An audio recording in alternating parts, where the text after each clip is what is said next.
Alright, so this is the long thin Cayenne. Let's give it a go.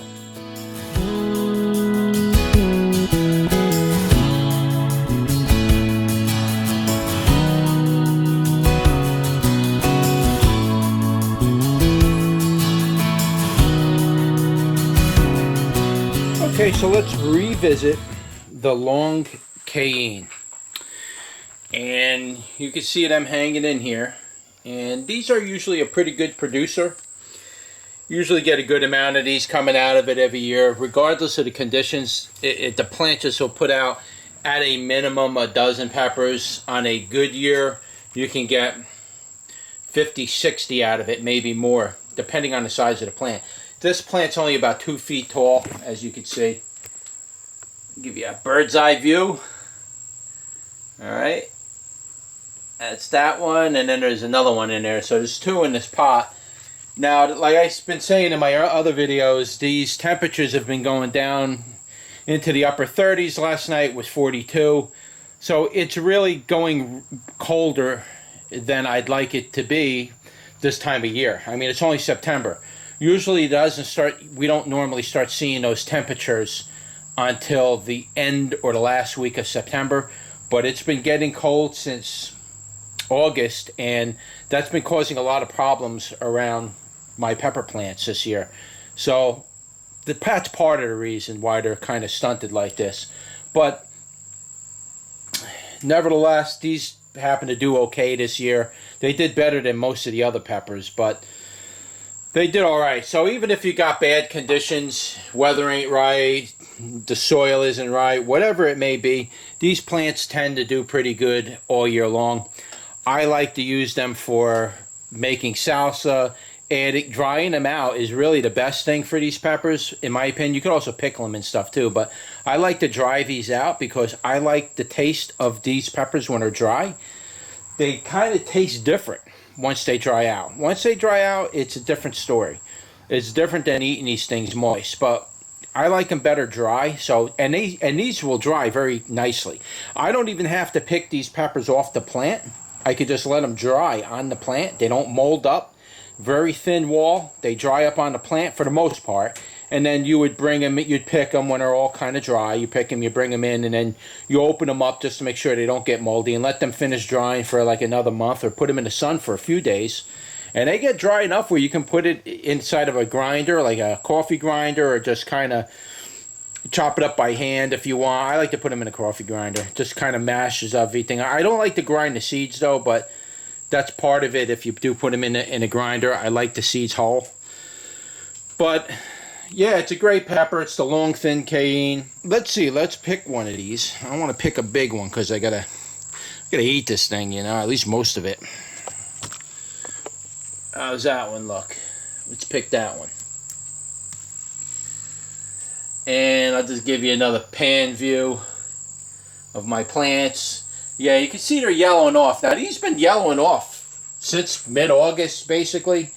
It's just not right. Something wasn't right this year with them. I know the soil wasn't right, but still. Just all my plants were yellowing. Even plants outside the garden, outside of my greenhouse and pots, outside of the soil I use, they were still yellowing. Like this one plant back here dropped all its leaves. In fact, I'll maybe do a taste test on that one next, but just didn't like the way this year went at all with peppers. Was definitely not a pepper year. All right, so here we are again, back in the greenhouse, getting ready to do another taste test with this, the long thin Cayenne. These aren't usually too bad, but they can be hot, and you don't never know if you're fully ready to eat one of these things raw like this. You don't know how you're going to react to it. So I did eat some food before I'm ready to do this taste test, so I don't get upset or anything like that. And just so you know, when I say get upset, I don't mean like I'm going to vomit or anything from it. At least not with this. I won't vomit. But what happens is spicy peppers tend to come back on me taste-wise over and over and over. And if I don't eat the right kind of food before I eat these spicy peppers, they really don't react with what I eat very well, and then I kind of just, I'm upset for the day. And I don't want to feel like that. And I like to do the pepper taste test so I can give you an idea what it tastes like, but I still don't want to get sick from it, basically, throughout the day. And sometimes that happens. Now, when I say spicy, I'm not referring to the heat. Again, I'm referring to what it does when it comes back. If it keeps coming back on you, if it, you're going to belch it up and taste it in your sinuses for hours. I don't like that effect. Now, normally with cayennes, I don't get that effect. But habaneros, the reapers, the nagas, all those kind of peppers, those really come back on you. And I'm not sure if the heat has anything to do with that, per se. But I know that I keep tasting it. And that's not what I personally want. I don't really want to taste it. So, let's hold you back a little bit. Oh, hard to hold this camera. So, let's give it a bite and see what it tastes like. Almost apple-like. This one had a sweetness, almost an apple-like sweetness. But not overwhelmingly sweet. Had a nice little apple flavor to it. That's a little unusual for these. I guess I picked this one at the right time because if they get any riper than this, they usually go to the next stage. And that next stage is where they dry out. And they start to taste really different. So this must just be right before it starts to dry out. But yeah, it had a nice sweet taste to it. Wasn't bad. Heat-wise, right now, I just bit it and chewed it. Heat-wise is very low. I'd say about 800 on it. Maybe 1,000 heat-wise. That could go up a lot. I've had these where they were a lot hotter than 1,000. Right now, this one's not very hot at all. It is making me want to sneeze, though. I'm fighting it off right now doing this video. So I really don't want to sneeze right now. But it's coming on. But very nice taste with it.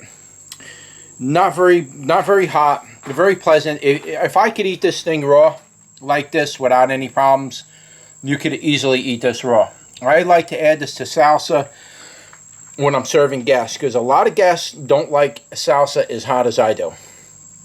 I like my salsas very, very hot. And I love these salsas because it's an easy meal. You can just throw a few tomatoes, a few jalapenos, one or two green bell peppers. I throw a bunch of these in there and maybe one nagala or something like that. Throw your herbs in there, your cilantro, your onion, maybe a little garlic, and a little bit of vinegar in there. Throw that in there. Put your, get all your peppers in there and eat it. And it's very mild and it's very easy. It's a good meal. You're eating your whole salad. It's pre-ground up for you. It's easier for your digestion. And you eat it with, tortilla chips and stuff like that. Or you can use it like a spread if you make it the way I make it. You could put it over like a cheesesteak or over your steak, or you could use it as a side. It's like a very watery type of picante sauce, or a pico sauce, or a pico topping. But yeah, very sweet. Again, the heat wasn't very bad. Heat-wise, like I said, 1,000. Wasn't really a struggle at all. Kind of moved through that one pretty easily. Like I say, with these peppers, these particular kind of peppers, they taste better dried out than they do raw. They do taste good raw. But again, if you're adding these, and they're real sweet peppers, if you're making a salsa and you're adding a lot of these peppers that are very sweet-like, you're going to get that sweetness in your salsa. It's going to taste like you added sugar to salsa. I personally, generally, don't like the taste of a sweet salsa. I don't like that sugary flavor. But if I add a lot of really ripe sweet peppers, whether it's bell peppers or these, and they're really sweet like that, your whole salsa is going to taste sweet. Take that same bell pepper or any of these sweet peppers and dry them out and then put it in your salsa, add like the dried flakes to it, you're not going to get that sweetness out of it. It tastes different, and it actually tastes like the way I like salsa. I don't really like sweetness in my salsa. I just don't like that. So anyway, as far as this goes, I like them. This is like one of my favorite staple peppers. This, you got to have, if you're going to have a pepper, you got to have this pepper. If you're going to grow a hot pepper and a sweet pepper, the cayenne is really good as a hot pepper because it's not really hot, and the sweet peppers go good with it. This also has a lot of good health benefits to it too. The cayenne. It's specifically really good for you when you got a cold or you're sick or something like that. Cayenne is known to help bring you out of that. I don't know exactly how that works. You could do a little research, look it up online, see what I'm talking about. But this pepper is definitely has something to do with helping you get over a cold. Something in it. I don't know what it is, but this is a staple pepper. This is one you should be growing. Alright, so that's your pepper review for the Cayenne, long thin Cayenne. I'll leave all the information in the description. I'll put links in the description where you can buy the seeds. And if you like this video, don't forget to like, share, and subscribe. And I will see you on the next one. Take care.